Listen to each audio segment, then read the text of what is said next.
మొదటిగా దేవుని వాక్యాన్ని అనేక హృదయాల్లో దోచుకుంటున్నాడు, అనగా వాక్యం అనే విత్తనాలు ఎత్తుకొని పోతున్నాడు. రెండోదిగా పశువులను ఎత్తుకొని పోతున్నాడు.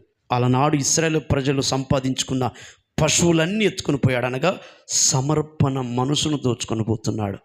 మూడోదిగా మనం కంటిన్యూగా చదివితే వారి గుడారాలను దోచుకొని పోయారు. ఆ మాట రాసుకోండి.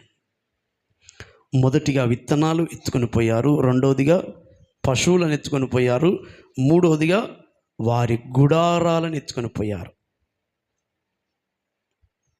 గుడారాలు ఎత్తుకొని పోవడం, దోచుకొని పోవడం దేనికి గుర్తు అంటే దేవుని యందు నిరీక్షణ కలిగిన జీవితం. దేవుని యందు నిరీక్షణ. చాలా సందర్భాలలో మన జీవితంలో దేవుని మీద ఈ సంవత్సరంలో నిరీక్షణను కోల్పోయాం.